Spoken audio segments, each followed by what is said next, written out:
Chris England is a very well-traveled man. The current head coach of the Nighthawk women's cross country and track and field teams was once a two-time All-American runner at Ohio State. He spent 3 years active duty in the Army and even coached for a decade at nearby Georgia State. Now the head coach of the North Georgia running programs enters his 5th season here in Dahlonega, and he sat down to talk about it all with us on the latest edition of the Hawk's Nest. Hello everybody, welcome back to the Hawk's Nest here at the University of North Georgia. My name is Brendan Shabath, and today joining us is the head coach of UNG cross country and track and field on the women's side, Chris England. Chris, thank you so much for being here. I appreciate it. Yeah, this is exciting. It's a great start to the new year, and fall sports are up and running. So I just got hired relatively recently, haven't been here too long. You were actually the second coach I ever met on this campus. And you and I have something in common prior to us meeting. I'm wondering if you know what it is. Well, we're both from the Midwest. Yeah. We both attended Big Ten schools. Which schools? Me being the Ohio State University, right, and you being Michigan State University. So, yeah, that state up north, we like to call it. Yes. For those that are unaware of the Midwest, we probably share a hatred for the University of Michigan. Well, I'm a little more mature than that these days, but yeah, back in the day, there was some disliking of other teams in the conference. Yeah, so those that don't know, you ran cross country and track at Ohio State. Were a two-time All-American, all Big Ten a number of times, a bunch of school records there. Does that rivalry with Michigan, for example, or other Big Ten schools, does that transfer over into a more individualistic sport like the running sports? Oh, most definitely, yeah. Going back to way back in the day when I was in college, even though a college cross-country conference championship has all the schools participating, and some of those schools being more competitive than some of the others, there's still rivalries with your alma mater and other schools, and no matter what school you attend or coach, there's going to be a rival as well. So it's nice to have that ingrained in the athletes, or in my case the runners' minds, so when we go to competitions, they know who our rivals are and who our conference foes are as well. So going back to your time at Ohio State, I'm curious what it takes as someone who doesn't run for fun or competition. What does it take to run a 13-minute 5K? Well, specifically, I ran 13:40. Right. It's a lot different to run 13 flat, yeah, as some of you might have watched in the Olympics lately. So a lot of hard work, a lot of dedication. I will admit, when I was in college, I probably had a lot of other interests, but I was dedicated to competing at my best and pushing myself, but a lot of that is just intrinsic motivation. Running and cross country and long distance running and track, it's more than just showing up to practice, and practice isn't over when you leave. It's going to bed early, eating correctly, taking care of your body. Those are the things that happen the 22 hours outside of practice. And it seems like a foundational piece of the running sports is that there's no defense. There's not necessarily as much strategy as some of the head-to-head sports. A lot of it is mental and battling against the person in the mirror. I'm wondering how you learned to handle that as a runner and how you've learned to handle that as a coach. Well, the running and long distance running is very intrinsic. Yes, there's a team component and there's a coach and there are tactics, but a lot of it is just self-motivation. How hard does somebody want to push themselves? Running isn't for everybody. Most people say they run when somebody's chasing them, but true runners who love it, it's a way of life, and their whole life revolves around that. So, and most of the college runners are lifelong athletes. A lot of sports, once you graduate from college, you're done participating. There is no, unless you play in the NFL, there is no football for the others. But sports like cross country and track and long distance running, they're lifelong. So the athletes keep doing that. So. Yeah, it's very intrinsic. Getting up in the mornings, pushing yourselves. In my sport that I coach specifically, well, in other sports, running is punishment for doing something bad. When I coach, I have to take running away from the athletes to punish them. Right. And then monitoring that can be almost impossible as well. So you said something there, for those who love it, it's a lifelong sport. Why do you love it? Well, I love coaching it. Right. My days of running are long gone. I did a lot of that in college and outside of college, and made many sacrifices. My diet, my sleep, travel, vacation, time off, everything revolves around your body when you're competing at a high level. So now I just enjoy getting others to improve and find that love of competition. So that's really interesting, though, the punishment piece about having to take running away. I never thought about it that way. I mean, how do you monitor? I mean, a kid can just get up in the middle of the night and go run if they want. How do you monitor that? Well, that is correct. I can't do that. I like to use the bell curve or the inverted U theory, that too much of something good can be bad. I like to use ice cream as a perfect example.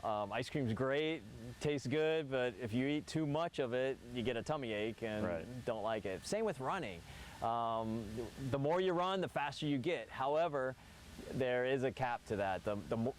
Too much running can cause injuries and burnout and peaking at the wrong time, and doesn't always equate to getting faster. So it's my job as a coach to kind of monitor during practices how much and how hard somebody is running, and then instilling into the runners that they have to be careful with any activities they do outside of practice.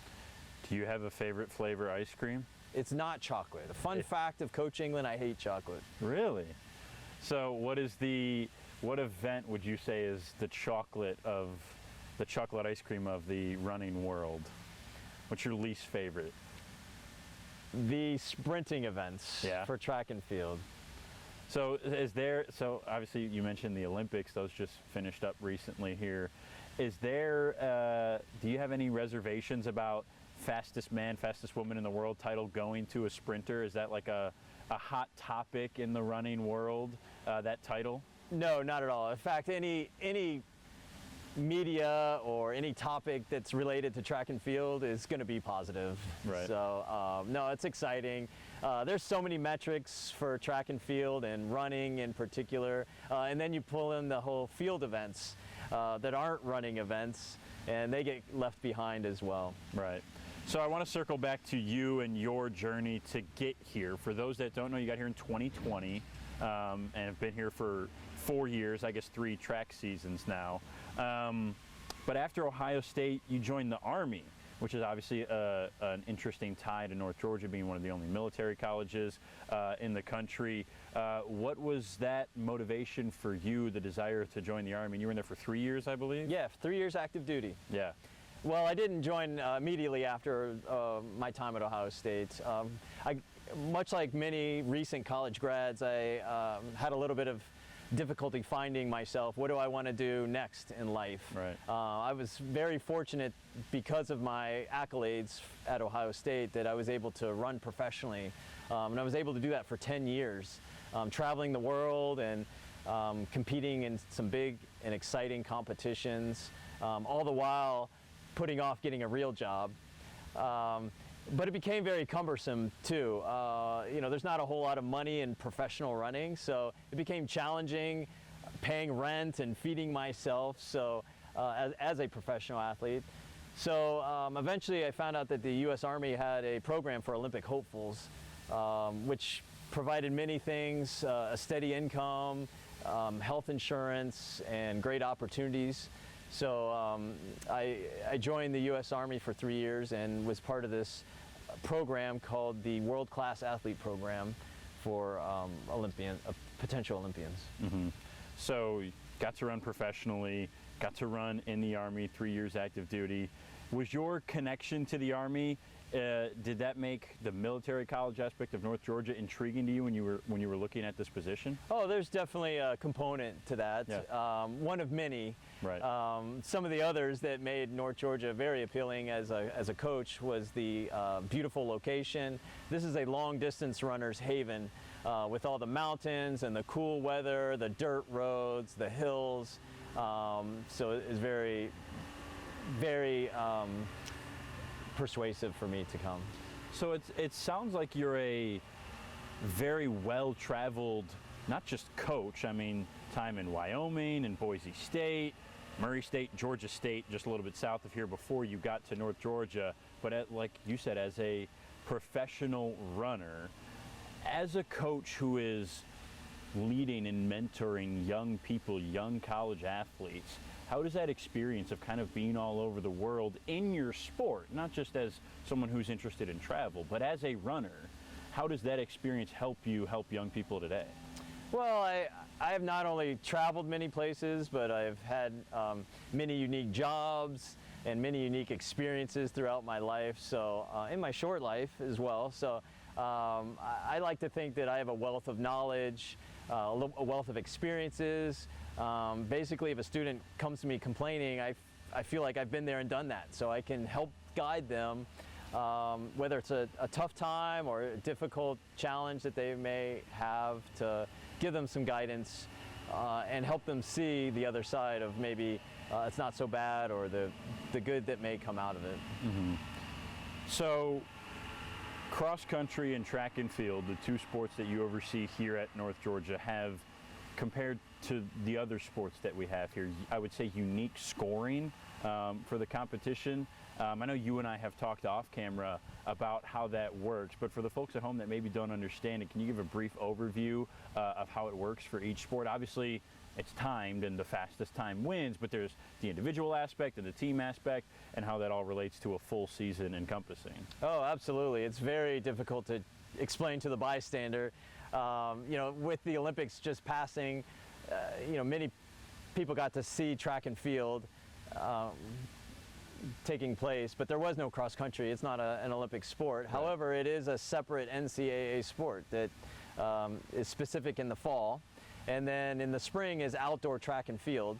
And believe it or not, there's actually a third NCAA sport, indoor track and field, right, which takes place in the winter, and fortunately, North Georgia does not partake in that. It has many, many challenges. So in the fall, cross country is for women's cross country, is a predetermined distance, usually 5,000 meters to 6,000 meters. So anywhere from 3 to 4 miles of race over challenging terrain. Right. Grass and dirt and outside in the elements. And all the runners compete in it at the same distance. So a team can be comprised of anywhere from 5 to 10 athletes, and each team lines up on the starting line, so there could be up to 300 runners strung across a starting line. But the starter fires his starting gun, and all 300 runners go at once, and the first one across the line wins. But in that scenario, there's 299 losers. However, there is a team component to that, and there is a team scoring for cross country. The top 5 runners on the team are counted in the scoring, and the lowest score wins. So first place gets 1 point, second place in the race gets 2 points, third place gets 3 points, and so on and so forth. So add up your team's placers, and there you have your team score. Right. Conversely, in track and field, there's 21 events for one gender in a college track and field event. So, you know, with the men and women, there's 42 events going on. So, and it's throughout the day, many events going on, and there's many separate events for those different competitions. You've got the long distance events, which North Georgia excels at. There's the sprinting events, which are short, fast, power distances, and they also include the relays and the hurdle events. Right. Then the field events, which are totally separate and have their own breakdown. There's the jumping events, the throwing events, and the multi-events. So it's very dynamic competition. Each event gives scoring to the placers, and then the team score adds up all the athletes and all the events and all their placers for a sum total score, and the highest team score wins for track. So that's where I think we can get pretty unique with judging success, because as you put it, the more points you get, the team with the most points wins, but you get points for all the different events you compete in. So the more events you compete in, the more points you're going to earn, and maybe you're not placing as well in those events as another team who has less athletes but is placing well in their events. So how do you, as a coach, judge success of your own team with such a unique scoring format? Well, more generally than that, success can be analyzed many ways. Who wins? An athlete who comes in last place may have bested their personal best time, so they feel as if they were successful. But at this level, we want to compete, not just be proud of ourselves. So, we're always going towards winning success. In the sport of cross country, North Georgia excels. We have many quick, long distance runners that excel. Come track and field, North Georgia doesn't field all the events for track and field. We take those long distance runners and excel in the long distance and middle distance events. Right. But we're always going to be at a disadvantage because we don't compete in all the events. So instead of aiming in track for a team title, we aim for success in winning individual events for the different long distance races. There's 3 national championships at this school. 2 of them are softball. 1 of them is track and field with you as the head coach, that being Journey Gurley in 2021, who won the national championship for pole vaulting. Do you find it ironic that, you mentioned how much North Georgia excels at the running sports, and the national championship for track and field is a field event? Oh, most definitely. And nothing warms my heart more than thinking about Journey and her success at her time at North Georgia. And she had many challenges.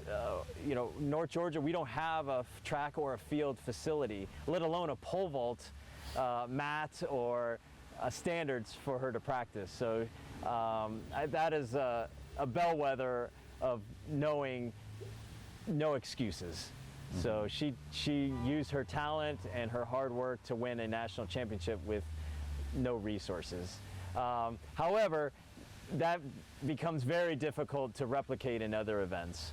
And then you throw in different challenges, but at North Georgia we excel with what we have, and that's great long distance facilities.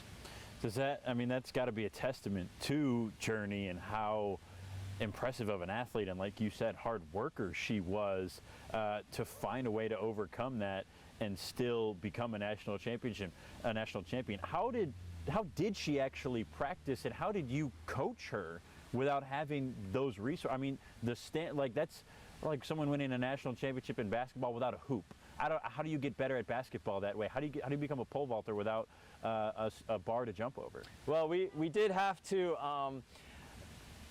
warm up to the local high school using their facilities. However, they weren't much better than our lack of facilities. Right. So I have many photographs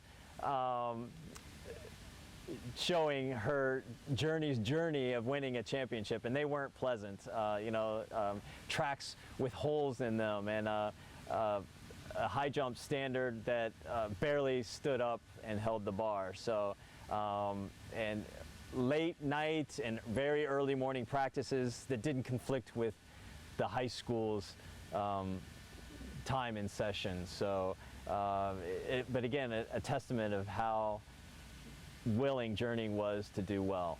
Piggybacking on Journey's success, since my time at North Georgia for track and field, we've won numerous individual accolades and championships and set school record as well, and without a track. So it just goes to show that excuses don't win, but hard work and dedication and being resourceful are all great ingredients for success. I think we've got that Big Ten connection going right now, because that's where I was going next. Not only Journey a national champion, but in your 3 seasons as the track coach here, you've had 6 conference champions and 4 go to the NCAA tournament. Most recently, Ella Stoudemeyer won the 800 in track and field, won the PBC championship for that, broke the school record. She broke it twice. She broke the record and then broke her own record a couple of weeks later. I know Ella worked, and she's back this year. I know she worked very hard to break that record, and that was something she was really striving for. Can you take us through kind of under the hood of that journey of her fighting to beat that record, and what was your reaction for her when you saw that time come across for her on the 800? Well, I'll work backwards with the most recent question. I wasn't surprised at all when she broke her own record and then broke the school record. She's just very driven and dedicated, but most importantly, she's a competitor. I would like to think if she were in the Olympics, she would go as hard as she could with anybody. Even if they're more talented or have much faster times, she'll give it her best until she can't go anymore. So, and you can't coach that. That's just ingrained in a successful athlete. Getting back to how she got to this point, Ella had only run the 800 maybe 2 times in high school, so very green at it. Also, Ella runs cross country, which is 5 kilometers, 5,000 meters, but Ella's specialty is the 800 meters, so a half mile. It's a pretty stark difference. Big difference. Yeah. Also correlating with that, Ella is not the most enthusiast when it comes to running cross country. The longer the distance, the less excited she is. However, in her defense, Ella is a competitor. She'll give it her best no matter what the distance is. She's a team player. Coach, I'll do it for the team, whatever you need. So she may not like it, but once she's on that starting line, she throws all that negativity out the window and just goes as hard as she can. So each year she improves in the 800. She becomes more of a student of the race. Instead of just going and running as hard as she can for 2 laps, she's starting to learn how to race smart. Don't lead for a lap and a half and then get passed in the end. She knows when to run hard, when to let other runners run in front of her and break the wind.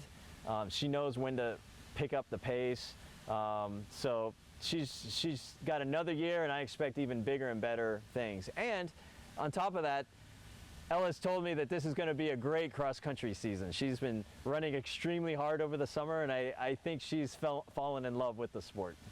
So, and you mentioned Ella's competitiveness and drive to just do anything for this team. That's kind of on the track side. I feel like you've got another one of those in Claire Mills on the cross-country side, who is top of school records with both 5K and 6K. She's got the 2nd best time in both of those. She was the first NCAA qualifier in cross-country in school history. That was last year. She's back for another season. Claire Mills has to be, I imagine, a fun runner to have on your team and to coach. Yeah, and to further elaborate on what you just mentioned, yes, the 800 meter and the 5,000 cross country are both long distance events, but it also goes to show how unique this sport is. One runner who may excel in track may not be so good in cross country, and vice versa. Claire Mills is a phenomenal cross country runner, and she does well in track, but she's not a champion like she is and a national qualifier in cross country. Right. Yes. All the way back to fall of 2020, Claire was Peach Belt Conference Freshman of the Year. So that was just laying groundwork on what a great future she's going to have, culminating up to last year's qualifying for the NCAA National Championship, which is extremely difficult. So we're thrilled to have Claire Mills back leading the team this fall. And so it's been an uphill battle for cross country ever since before you got here and since you've gotten here. For 6 years, Flagler has finished first in the Peach Belt Conference in cross country. For 6 years, North Georgia has finished second. You talk about Claire being back for her 5th year after the outstanding season she had last year. Ella's excited. She's having a big off season. what is it going to take to get past Flagler in the 7th here? Flagler keeps getting better and better. Unfortunately, we can't control what they're doing. I can only control what the North Georgia runners are doing. We've created a phenomenal atmosphere here among the cross-country team. We've changed the culture. When I arrived, it was a bunch of runners that just like to have fun and enjoy their runs, and now they're competitors. They want to win. They know that any runner wearing Flagler red in front of them is our #1 enemy. So they go after those runners. So they're going to give it their all, I know. But it's more than just running hard. It's running smart, taking care of their bodies, and knowing who the competition is. Unlike a basketball team, you know who the competitor is on the other side of the court. In a cross-country meet, there's anywhere from 9 to 20 other universities represented in that race. So you need to know, the runners need to know who is that competitor. And we know that the Flagler red is #1 enemy. And you're still largely in a battle with yourself. It goes back to what we talked about earlier with that mental aspect of running. What does running smart look like in cross country?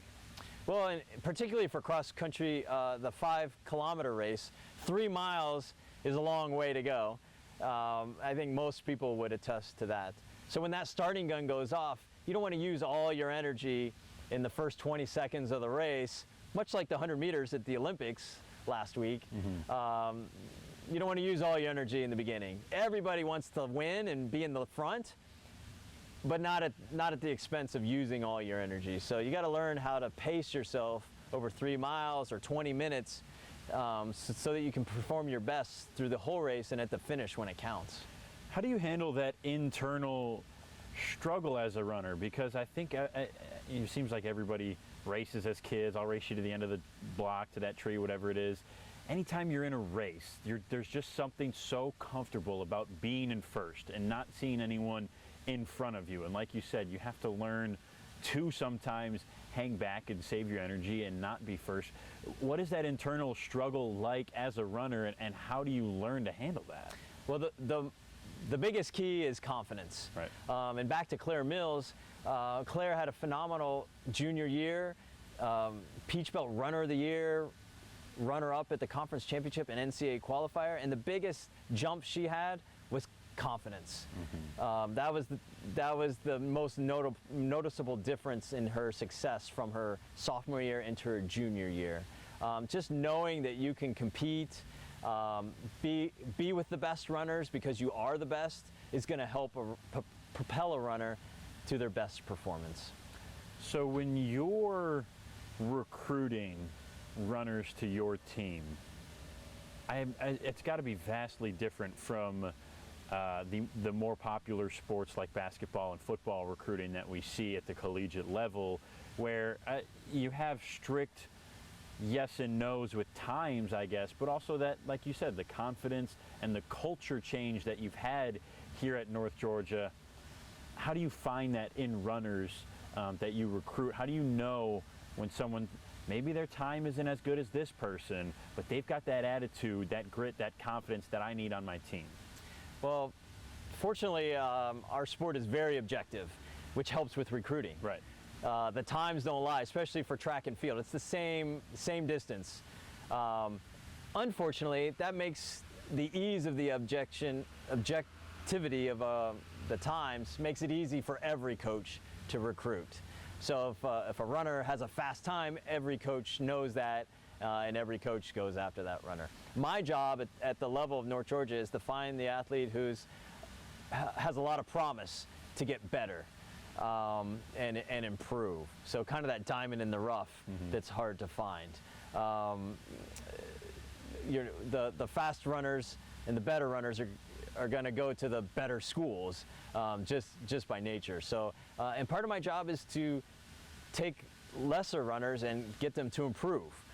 That's what a coach does. Anybody can take the fastest runner in the world and throw them in a race, and they're going to win. But taking the runner who's not so fast and get them to improve, that's the big challenge, and that's the goal of every coach. How do you find that promise in an athlete in a sport that's so objective with the times and with the recruiting? How do you know someone might have another gear that they're just not showing yet? Well, again, it goes back to confidence.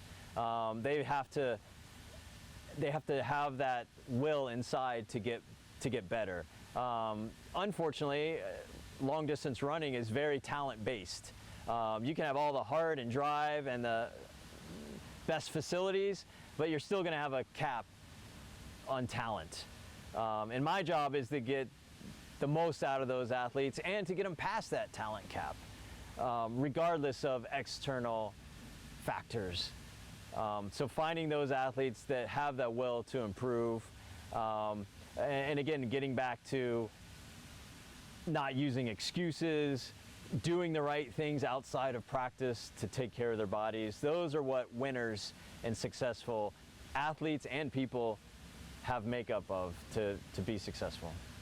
There's been a lot of growth in this athletic department lately here at North Georgia. A lot of success as well. Newfound success for many programs, record-breaking seasons. To me, it feels like both cross country and track, the running sports, are just waiting for their moment, for their season, their shot to stake that claim and make that headline of best season in program history or new title, whatever it is. And part of that is because you've got some really impressive newcomers to this team. You've got state champions, you've got really good cross country runners, some people who are going to excel in track, others in cross country. What reason is there to be excited about North Georgia running in the coming years? Oh, well, we touched on the second place finish for the team at the Peach Belt Championship, and you know, we strive to win and to be champions. However, we can't discount how great a runner-up in a championship is. So, you know, there's many teams in the Peach Belt and throughout the country that would love to be at that level. So, our athletes work hard to be competitive and to do their best at that championship. So we'll continue to strive and be successful, whether we beat Flagler and win a championship or we can continue to have great accolades amongst our individuals. But that trickles down to all the new team members and that culture we talked about, and the culture of the university and the athletic department as a whole. Everybody wants to be part of a winning program. What is something about North Georgia running that the fans at home don't know that you want them to know? These runners work extremely hard. They juggle many activities throughout the day, not just practice and weightlifting, but going to class throughout the day, taking care of their bodies after hours, getting enough sleep, eating well. There's many that goes on behind the scenes just to get the most out of themselves for less than 20 minutes on a given Saturday at a competition. These athletes travel off campus almost every day to many beautiful spots for practice, but it's very time consuming. Always rushing back to get to class on time, always making it to the weight room to push themselves after a hard running session. So they juggle a lot for two sports during the school year. Well, everyone, that's the Hawk's Nest with North Georgia head cross country and track and field coach Chris England. Chris, thank you very much. We appreciate it. Go Nighthawks.